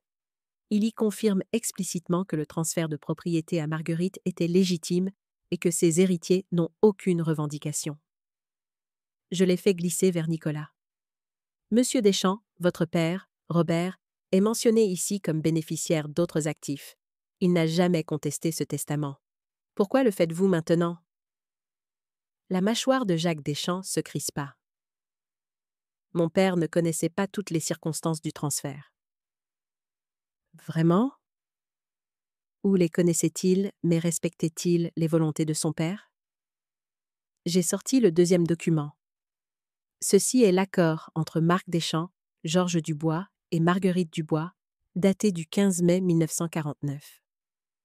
Il stipule explicitement que Marc a transféré la propriété à Marguerite dans le cadre d'un arrangement concernant leur fils, Daniel. Georges Dubois a accepté d'élever Daniel comme le sien, en pleine connaissance du fait que Marc était le père biologique. La pièce est devenue silencieuse. Nicolas fixait le document, le visage pâle. Quoi? Papa n'était pas... Grand-père? Georges n'était pas... Ton père n'était pas le fils biologique de Georges, dis-je doucement. Il était le fils de Marc Deschamps. Mais Georges l'a aimé et l'a élevé comme le sien. Cet accord prouve que les 3 parties ont consenti à l'arrangement et que le transfert de propriété faisait partie de cet accord juridiquement contraignant. C'est absurde, dit Amélie, mais sa voix manquait de conviction. Vous vous attendez à ce que nous croyions que ce document de 75 ans est authentique? Sophie a ouvert son ordinateur portable et l'a tourné vers Maître Laurent. Je l'ai déjà fait authentifier par un expert en documents. Le papier, l'encre et le sceau du notaire datent tous de 1949. Les archives du notaire confirment qu'elle a attesté un accord privé entre ces 3 parties à cette date. C'est légitime. Même si c'est vrai, dit Maître Laurent, reprenant son sang-froid, cela ne prouve pas nécessairement... Ça prouve que Marc Deschamps a délibérément et légalement transféré la propriété à Marguerite Dubois, a poursuivi Sophie. Ça prouve que Georges Dubois a accepté Daniel comme son fils légal en pleine connaissance des circonstances. Et ça prouve que toutes les revendications de M. Deschamps sont sans fondement, car son grand-père a explicitement renoncé à tous ses droits. Jacques se leva brusquement. C'est une perte de temps. Patricia, je ne vous paie pas pour perdre des arguments. Soit vous trouvez un moyen de casser cet accord, soit je trouve un autre avocat. Monsieur Deschamps, veuillez vous asseoir. Nous devons... Non, j'en ai assez entendu. Il me pointa du doigt. Vous vous croyez maligne, vieille femme? Vous pensez qu'un seul document change quoi que ce soit? Je traînerai ça devant tous les tribunaux de France. Je ferai de votre vie un tel cauchemar que vous supplierez pour un accord. Est-ce une menace, monsieur Deschamps? Demanda calmement Sophie, ses doigts tapotant sur le clavier de son ordinateur portable. Parce que j'enregistre cette réunion, ce qui est légal en France tant qu'une des parties consent. Et je consens. Le visage de Jacques devint rouge. Vous enregistrez? Chaque mot, y compris votre menace de harceler ma mère par des litiges abusifs. C'est un motif de sanction, monsieur Deschamps. Peut-être devriez-vous consulter votre avocate avant de dire quoi que ce soit d'autre. Maître Laurent a fermé son dossier d'un coup sec. Je pense que nous devrions prendre une pause de 15 minutes pour reconsidérer nos positions. Pas besoin de pause, dis-je, car je n'ai pas terminé. Je me suis tournée vers ma belle-fille. Amélie, aimerais-tu expliquer à Nicolas ce qu'est Horizon Immobilier? Le sang-froid d'Amélie a finalement volé en éclats. Je ne vois pas de quoi tu parles. Horizon Immobilier, la société de promotion immobilière pour laquelle tu as travaillé avant d'épouser Nicolas. La société spécialisée dans l'acquisition de terrains ruraux près des autoroutes pour les transformer en propriétés commerciales. La société qui paierait des millions pour 80 hectares de terres agricoles à 15 km de la 11. Nicolas se tourna vers sa femme. Amélie? C'était juste un contrat de consultante, il y a des années. Ça n'a rien à voir avec... Tu l'as épousée pour la ferme, dis-je doucement. Tu as fait des recherches sur la propriété, trouvé les irrégularités dans le titre, et tu as vu une opportunité. Tu as épousé mon fils pour te positionner afin de faire une réclamation sur la terre à la mort de Marguerite. C'est insensé, dit Amélie. Mais elle ne regardait pas Nicolas. Vraiment? Alors explique pourquoi tu as contacté Jacques Deschamps il y a 6 mois. Explique pourquoi tu lui as fourni des informations sur la propriété. Explique pourquoi tu lui as offert un partage 50-50 des bénéfices de la vente. Comment sais-tu? Amélie s'arrêta, réalisant qu'elle venait de le confirmer. Nicolas se leva lentement, sa chaise raclant le sol. Tu savais tout ça? Que mon père n'était pas celui que je pensais? Ton accord avec ce type? Il fit un geste vers Jacques Deschamps. Et tu allais vendre la ferme sans me le dire? Nicolas, je nous protégeais. La propriété vaut tellement plus si elle est développée. Nous aurions pu être à l'abri pour la vie. En trahissant ma mère, en vendant la terre que mon père aimait, la terre où j'ai grandi, sa voix montait, des années de manipulation se cristallisant en compréhension. Tout ce que tu as fait, tout ce que tu as dit sur le fait que maman n'était pas compétente, sur le besoin de prendre le contrôle de la succession, c'était juste pour l'argent. Bien sûr que c'était pour l'argent. Le masque professionnel d'Amélie se brisa enfin. Réveille-toi, Nicolas. Ta mère est assise sur une mine d'or et refuse de le reconnaître. Cette ferme est gâchée avec elle. Elle ne peut pas l'entretenir, pas la développer. Elle ne peut rien en faire sauf la regarder se détériorer. J'essayais d'en faire quelque chose, de la transformer en quelque chose de valeur. Elle a de la valeur, dit Nicolas doucement. C'est ma maison, mon histoire, l'héritage de mon père. L'héritage de ton père est un mensonge. Amélie fit un geste vers les documents sur la table. Il n'était même pas un Dubois. Il était le fils illégitime d'une liaison. Quel héritage est-ce là? Les mots restèrent suspendus dans l'air comme du poison. Je vis Nicolas tressaillir, vis la douleur traverser son visage. Puis quelque chose se durcit dans son expression. Mon père était un homme bon qui aimait sa famille. Je me fiche de savoir quel sang coulait dans ses veines. Georges Dubois l'a élevé, l'a aimé, et cela a fait de lui un Dubois. La biologie ne détermine pas la famille. L'amour, si. Il regarda Amélie comme s'il la voyait pour la première fois. Ce que tu ne comprends manifestement pas. Nicolas, s'il te plaît, c'est fini. Je veux que tu fasses tes valises et que tu quittes la maison aujourd'hui. Le visage d'Amélie devint blanc. Tu ne peux pas être sérieux. Je suis ta femme. Tu es une escroc qui m'a épousée sous de faux prétextes. Je demanderai le divorce dès que je trouverai un avocat. Il se tourna vers moi et je vis des larmes dans ses yeux. Maman, je suis tellement désolée. J'aurais dû te croire. J'aurais dû voir ce qu'elle faisait. Je me suis levée et j'ai contourné la table pour aller vers lui. Tu as vu ce que tu devais voir quand tu devais le voir. C'est tout ce qui compte. Il m'a prise dans ses bras et je l'ai sentie trembler. J'allais les laisser te déclarer incompétente. J'allais témoigner contre toi. Mais tu ne l'as pas fait. Tu es là maintenant, et tu es du bon côté. C'est ce qui compte. Maître Laurent s'éclaircit la gorge. Eh bien, c'est très touchant. Mais cela ne résout pas les problèmes juridiques. Monsieur Deschamps a toujours une revendication. Non, il n'en a pas, dit Sophie. Elle afficha un autre document sur son ordinateur portable. J'ai passé la nuit dernière à faire des recherches sur le passé de Monsieur Deschamps. Il s'avère qu'il a déposé des réclamations similaires contre 3 autres propriétés au cours des 5 dernières années. Dans chaque cas, il a trouvé des propriétaires âgés avec des historiques de titres compliqués et a essayé de les intimider pour obtenir des règlements. Elle tourna l'ordinateur portable vers Maître Laurent. C'est ce qu'on appelle un requin de titres, et son mode opératoire est bien documenté. J'ai préparé une plainte à déposer auprès du barreau concernant votre implication dans ce stratagème, Maître Laurent. À moins que vous ne souhaitiez vous retirer de cette affaire et conseiller à votre client d'abandonner immédiatement sa réclamation. Maître Laurent étudia l'écran, son expression illisible.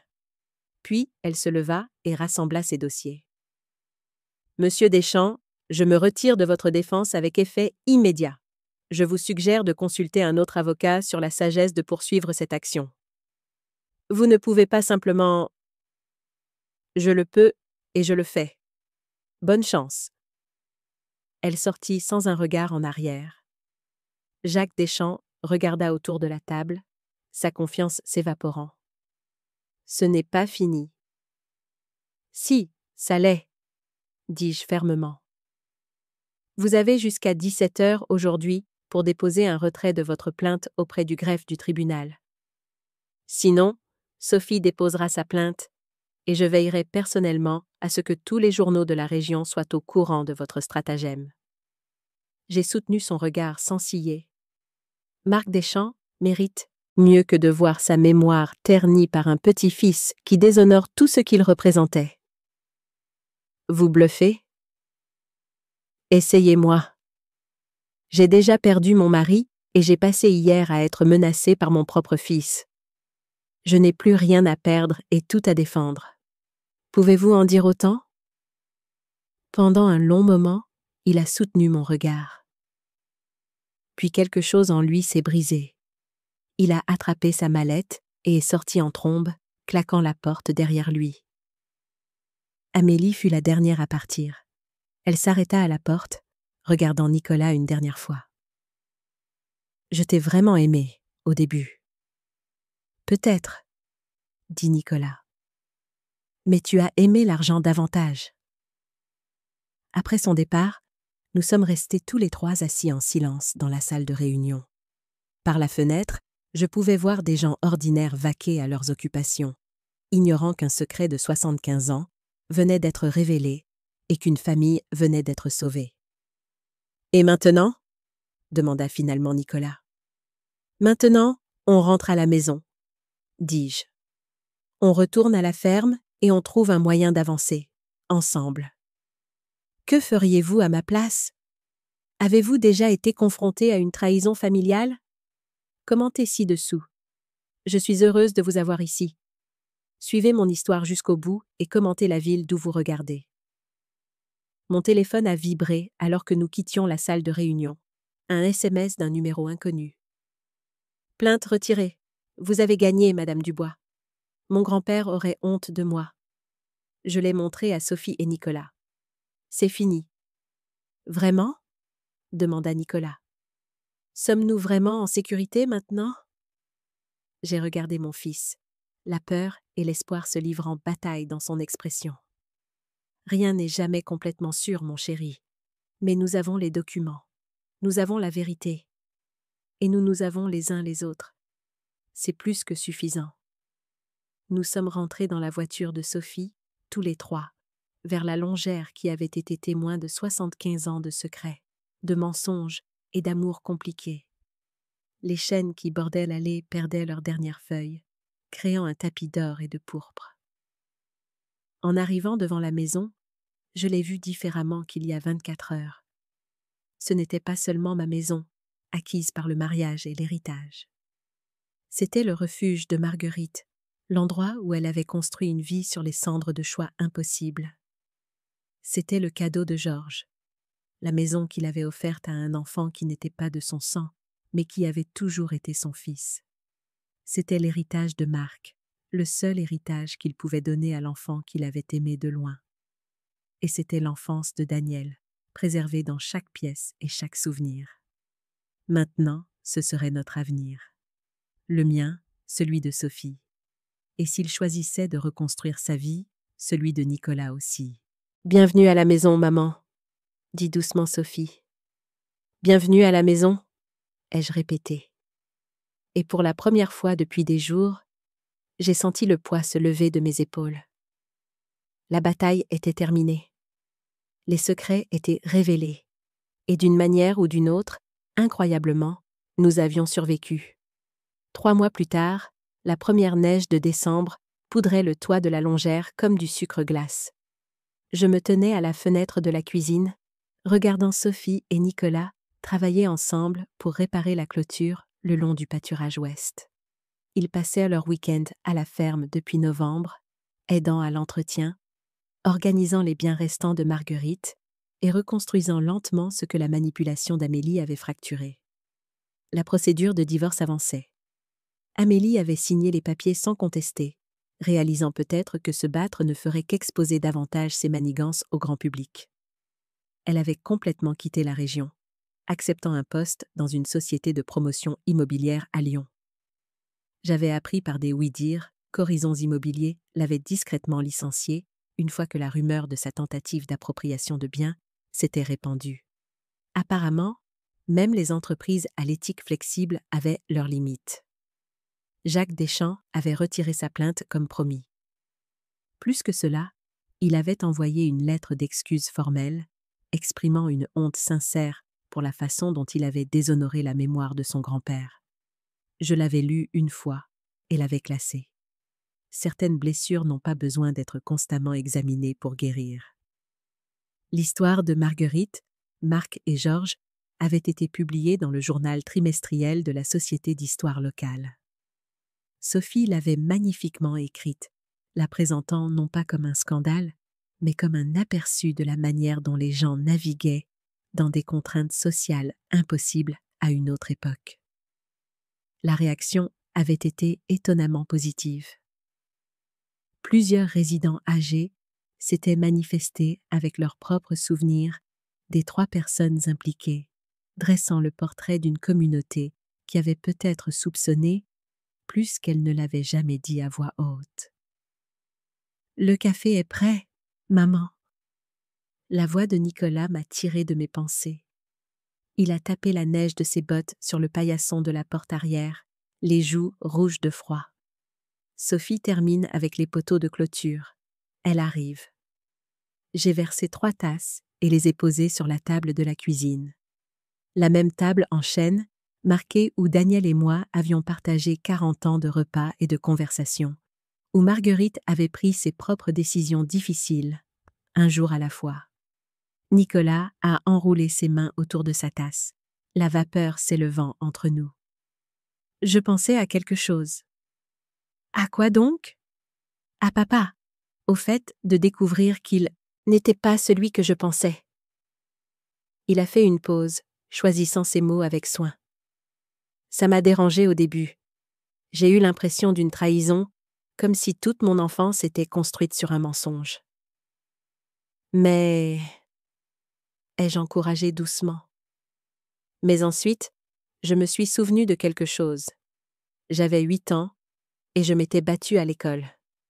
Un gamin avait dit que son père était plus fort que le mien. Je suis rentrée en pleurant et papa m'a assis juste ici, à cette table. Il a touché le bois, traçant une vieille tache de cercle.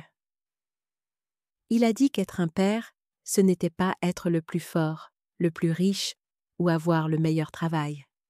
C'était d'être là tous les jours, de choisir d'aimer ses enfants même quand ils vous rendaient fous, d'être présent. Les larmes me sont montées aux yeux.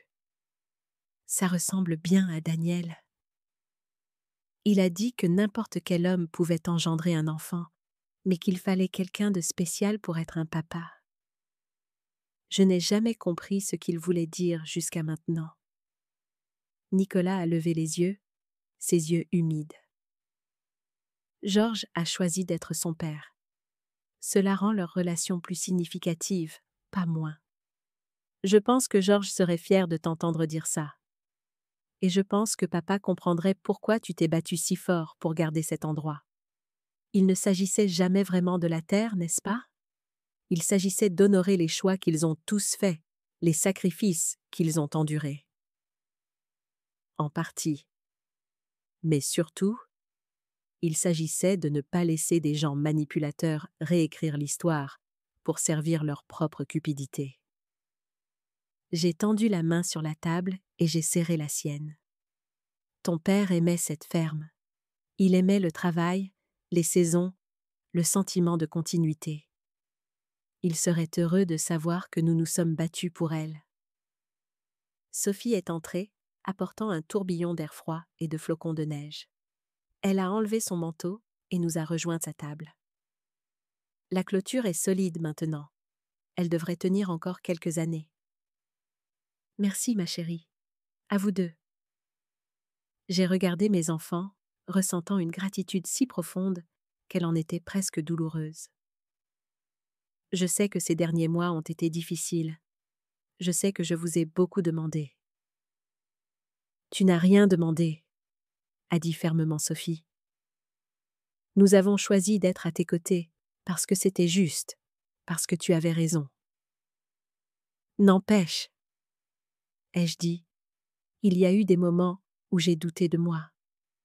Quand les mots d'Amélie sur mon âge, ma compétence, ils se sont insinués dans ma tête.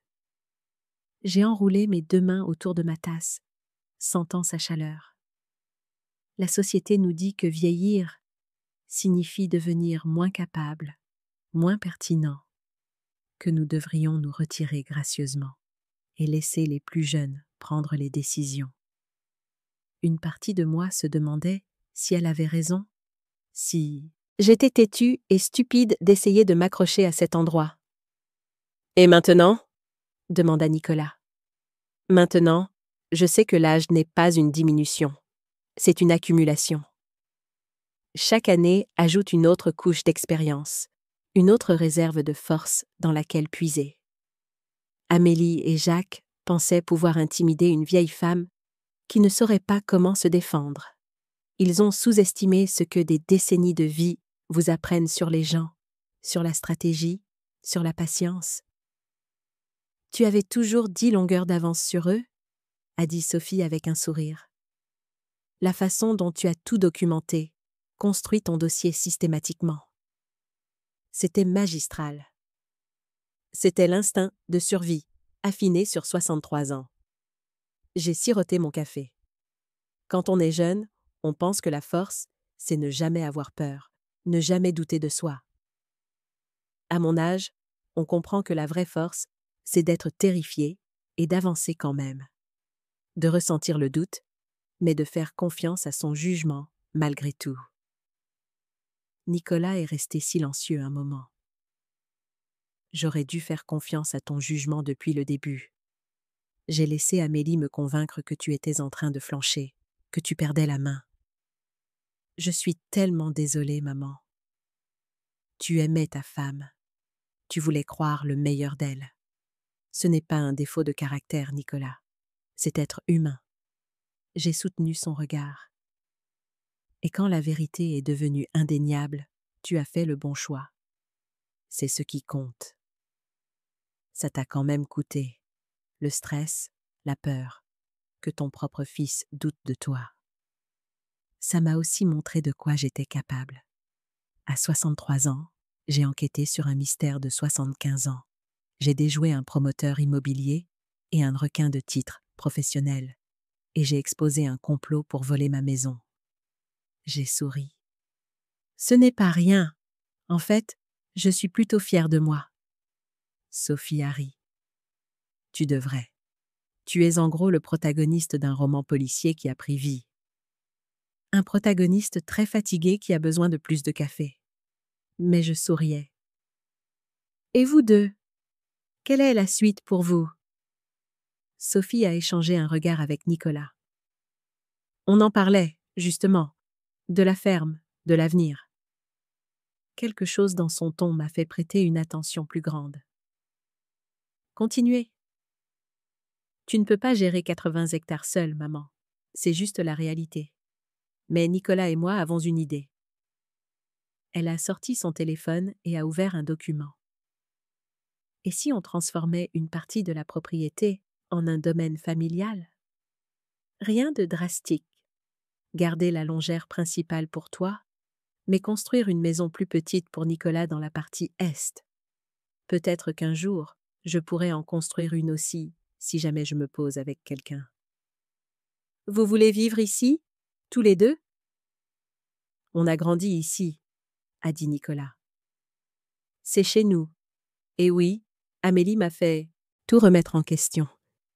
Mais être de retour ici ces derniers mois, travailler la terre, réparer des choses, ça m'a rappelé pourquoi papa aimait tant cet endroit. Je ne veux pas perdre ce lien. Mais vos emplois, vos vies en ville? Je peux travailler à distance la plupart du temps, a dit Sophie. Venir à Paris quand c'est nécessaire. Et Nicolas se renseigne déjà sur les opportunités agricoles. Il y a un marché croissant pour les produits biologiques, les pratiques agricoles durables. Il pourrait vraiment réussir. Je les ai regardés tour à tour, voyant la détermination et l'espoir sur leurs visages. Vous y avez vraiment réfléchi? Oui, a confirmé Nicolas. Et nous voulons honorer l'héritage, pas seulement l'héritage de papa ou de grand-mère Marguerite, mais toute la vérité compliquée de l'histoire. Cette terre a été donnée par amour, entretenue par le sacrifice et presque perdue par la cupidité. Nous voulons la garder dans la famille, lui conserver son sens. Et quand je ne serai plus là? La question devait être posée. Vous hériterez à parts égales, mais cela pourrait créer des conflits sur la façon d'utiliser la terre. On en a aussi discuté, a dit Sophie. Nous allons créer une fiducie familiale avec des directives claires pour garder la propriété intacte. Pas de vente à des promoteurs, pas de division en parcelles. Elle reste une terre agricole, une maison de famille. Nous travaillerons avec un avocat pour que ce soit bétonné. L'énormité de la chose m'a submergée. Après tout, les menaces, les batailles juridiques, les relations fracturées, nous n'étions pas seulement en train de survivre, mais de planifier un avenir ensemble.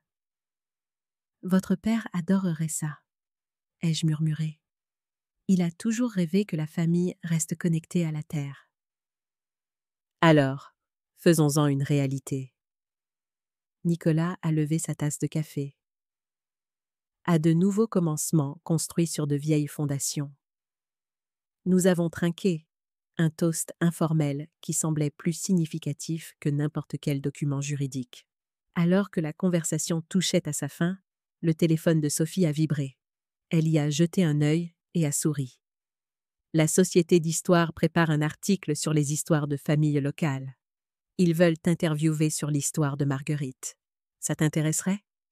J'ai pensé à Marguerite, au secret qu'elle avait porté si longtemps. Oui, mais je veux souligner quelque chose dans l'interview. Quoi donc? Que les secrets gardés pour protéger une réputation finissent souvent par être utilisés comme des armes. Marguerite a caché la vérité sur la filiation de Daniel parce qu'elle craignait le jugement et la stigmatisation sociale. Mais ce secret a failli nous coûter tout, 75 ans plus tard. Si elle avait pu vivre ouvertement, reconnaître les circonstances compliquées sans honte, il n'y aurait eu rien à exploiter pour Amélie et Jacques. La société n'était pas prête pour cette honnêteté en 1949, a observé Sophie.